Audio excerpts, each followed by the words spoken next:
Hey guys, this is Sharon Paulino with Network.tv. We are here at the Sunset Gower Studios in Hollywood for the New Filmmakers LA. If you feel like you have what it takes, come down and join us next time. Maybe you can be the next Steven Spielberg.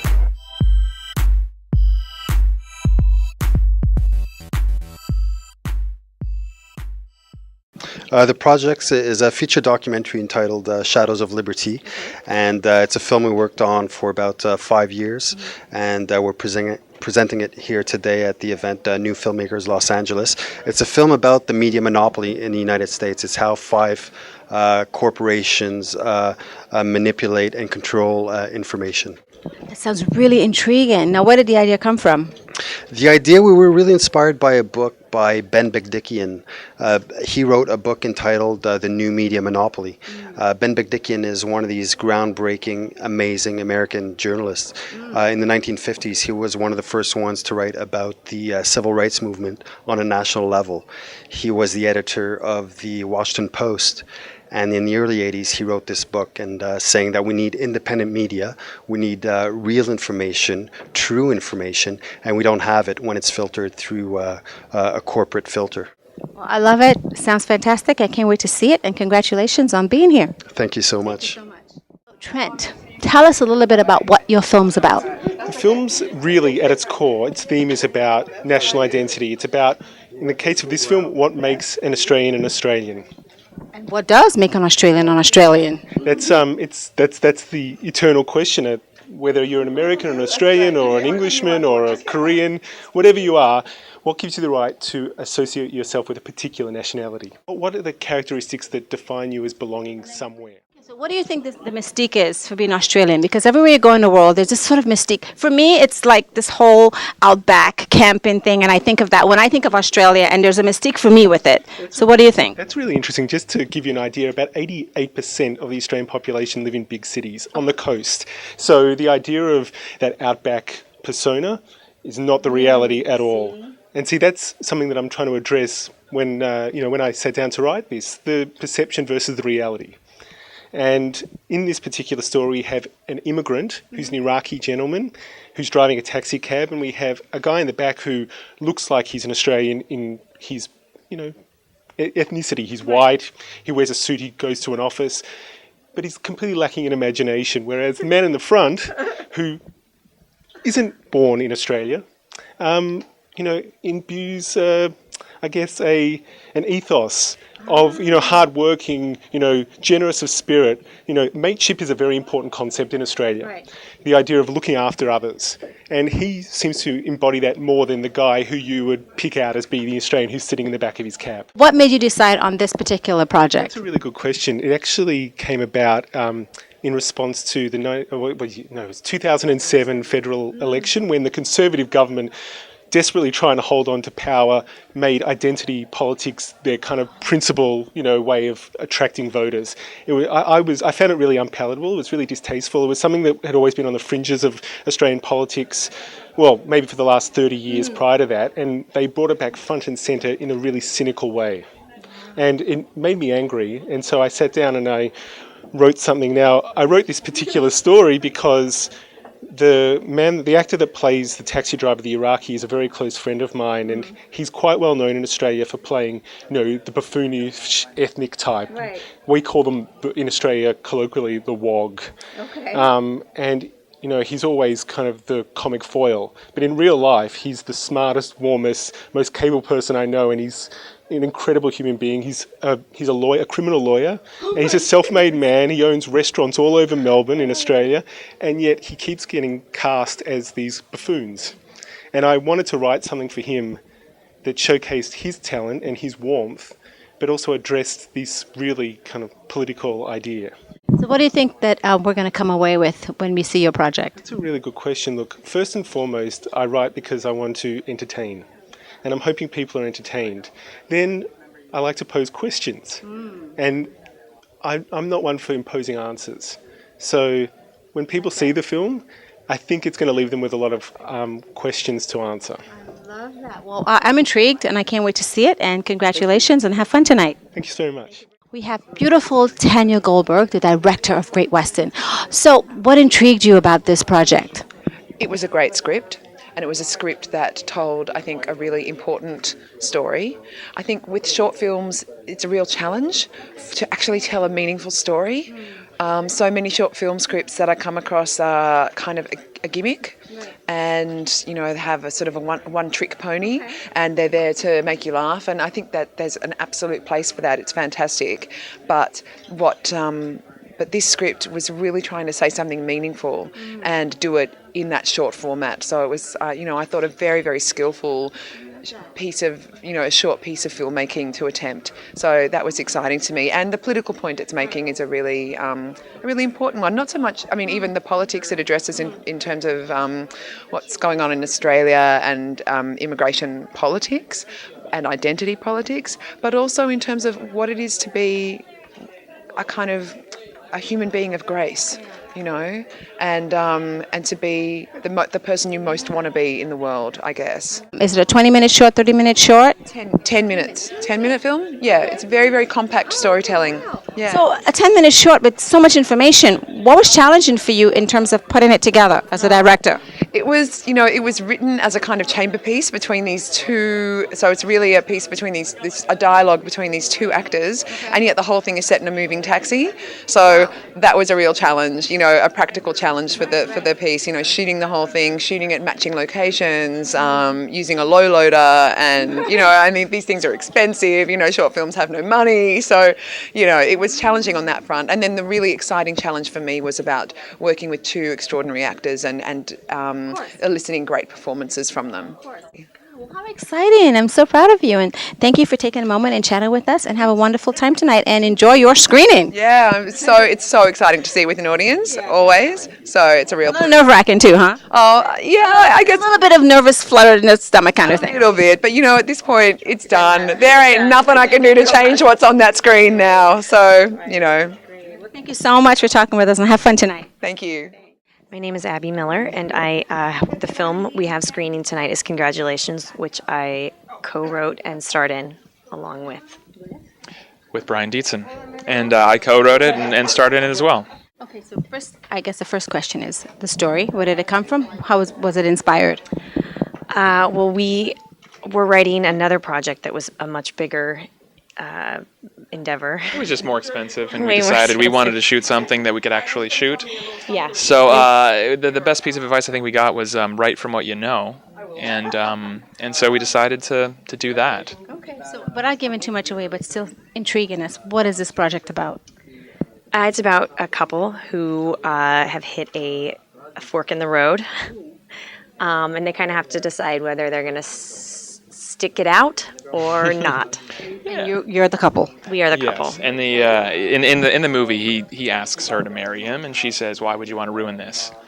Yeah. So it's all about marriage. So yeah, Modern so day marriage. basically, yeah, the entire time he's trying to unring that bell, and she's trying to figure out, can we be together if we have these different needs when it comes to this all important title and moniker of marriage, and you kind of can see how that question can degrade the relationship as opposed to bring two closer together, and it was a blast to do. It was really fun. Why this particular story, this particular storyline, this particular topic? Well, I think that, like Ryan said, write from what you know, and we had both. He's married and has a family, and I am not, and didn't really know where I really stood with marriage. Do you know now after this? I do. I feel like I worked through some of those demons. It was an exercise. It was an yes. exercise, definitely. But I just think right now in society, with everything changing, there's you have to find your reason for wanting marriage. I think, or you don't have to, but I think that's kind of the story of this couple is deciding why they want to get married or why they don't want to get married, and can they make it through that? I mean, it's a big thing to overcome. Can a couple and And essentially, we're our society right now. This is one thing we started writing it when Prop 8 was going through and that sort of thing. So living in a society where everyone is trying to define what marriage is, we wanted to bring more of a personal tone to it of like, can two people that are happily together even decide what it really is, and can they work past the the instruments of our society saying this is what it means, white picket fence or two and a half kids and a dog, that sort of thing. Right. And we both have our characters have very different takes on marriage from our family, from our upbringing. Brian, his character, Jim, his mother and father were happily married for 30 years, and Bridget's parents were not, and so my character's parents. And so I think that we're just really exploring, like what does marriage mean? And I do think, the idea of some people in this country can't get married, so... What do you want the audience to come away with when they see this film? I like when the audience comes away and from it. And it's interesting the way that the film ends, and I won't say how it ends, but I will say that people come away with vastly different opinions of where the two come to the end of it. People say, "Oh, it's too bad they didn't make it through that," and other people say, "Oh, it's great that you guys kept them together." So there's an ambiguity at the end, and I think it's just fine in a film like this for people to take sides and say Jim was the right one or Bridget was the one that was in the right, and I like hearing that. It's fun. It's a nice discussion starter. There's definitely a lot of debate after screenings about who's like the good guy and the bad guy, and that's something that we really, really wanted to explore, and we're so glad that I think that we really succeeded with it, and that the scales were never, we're trying to keep it even, like he does this and then she does this, and it's still kind of at the end of the day, really it just depends on your perspective in that moment. I just watched it again in Ashland this weekend at a film festival, and I cringe at parts, and I think that's so good to still, after 2 years, a year and a half, whatever, to watch stuff and just be so disappointed in these people. And yet I love that. I love it because it makes me feel something. I was very nervous because I was in a room full of people I didn't know. Explain a little bit for a moment your writing process. How did that work for you? Oh gosh, that was a long road. Abby and I decided to write this film and wanted something that we could, like I said, produce on a budget, and we got it done. We thought, oh, this is fantastic, this is great. So we started interviewing directors, and we interviewed probably about half a dozen before we met Eric and Juan, and the way that we knew that they were the right guys for the job is they said, we love it. Can we rewrite the whole thing with you? And it's a major change. It showed an investment in the project that I think we hadn't seen up until then. So we said yes. So we rewrote the entire script, all four of us in a room, and that took many months. A lot of improvising. We had an idea, a theme of a scene, and then Brian and I were both actors, and so we would just take on the part. Like he would take on the part of Josh, who's another character in the film, and I would take on the role of Annie. Yeah, they just hit play on their actor machine, and then they'd write down whatever worked and whatever didn't. So we wanted the film to have a very voyeuristic quality, a slice of life thing. So a lot of people watch it and they say, "Oh wow, you guys must have improv'd a lot while you were shooting." And we said, "No, we wanted it really tight because we didn't have a lot of time to shoot. We needed the script super tight, but we wanted that feel to it." So we spent a year on the script, and then really there was very, very little improving. In the process of making it. We only had 20. The writing, yes. The writing, the shooting, tons. no. None. Yeah. Oh my God! Well, I so want to see this now. It's like, no, I'm ready. I'm like ready to see it. I like it. It's really, we're proud of it. I hope you like it. Well, guys, thank you so much. So, I mean, after this, do you have anything else on your plate? Do you plan to write again together, or? Definitely more on the plate. Abby's been killing it this year on Justified on FX. This year on NCIS. Yeah, so we got some TV work that takes up a heck of a lot of time so far.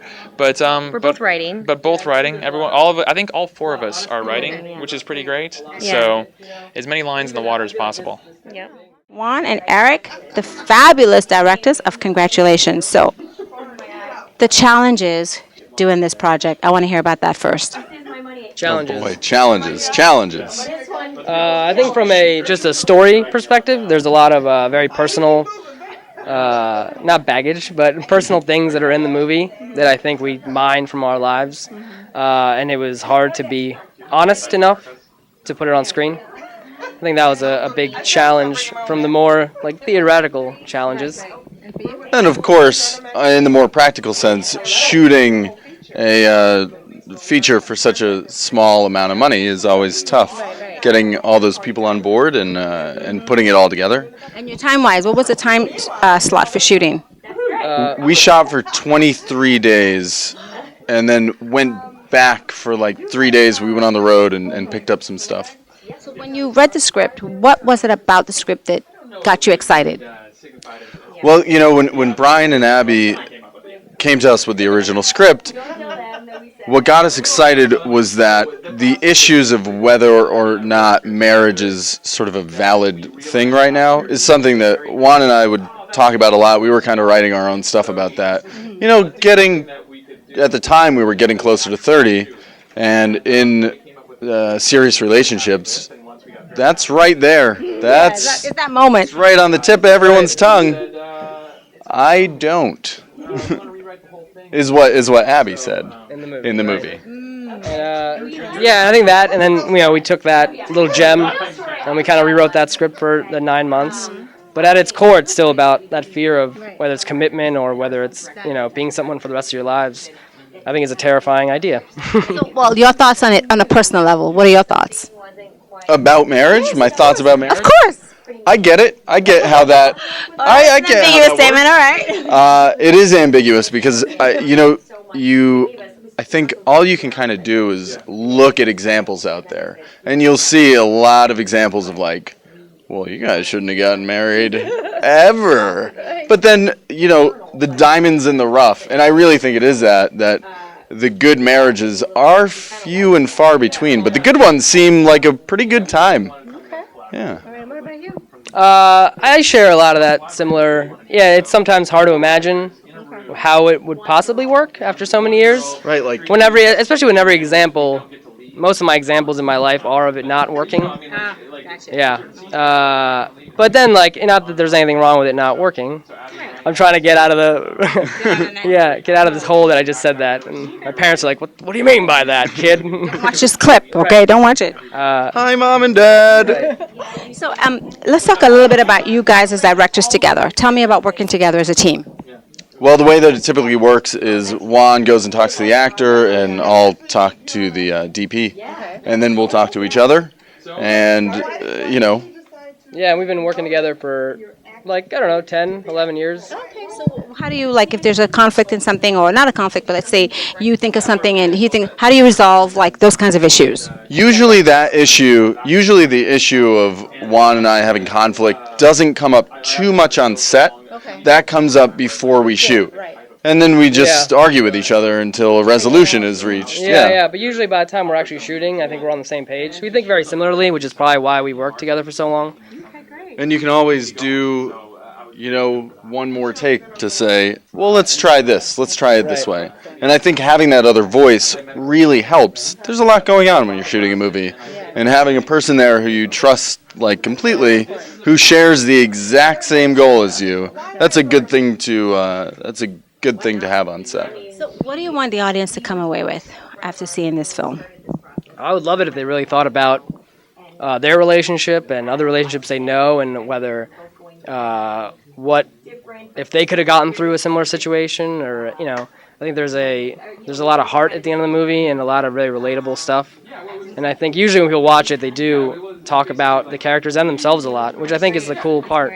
We always said that it would be cool if after the movie we caused some arguments between couples, because they were actually thinking about what they were doing. Especially because there's a lot of gender role stuff going on. And I think it's really interesting to see what a guy can get away with and what a girl can get away with, and how they're not equal whatsoever.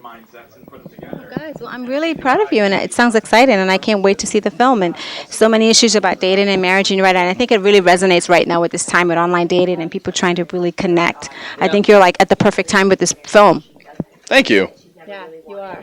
Well, congratulations. Appreciate that. Thank you so much. So do you guys have Facebook fan page? How do people find you? How do we with the film? It's actually kind of funny. If you type in congratulations on Facebook, even if you're just saying congratulations to someone about something, the Facebook fan page will come up, and then it's just there. Is there a trailer? Yeah, the trailer's on the site, and yeah. Okay, great. So the trailer's on Facebook, it's on YouTube.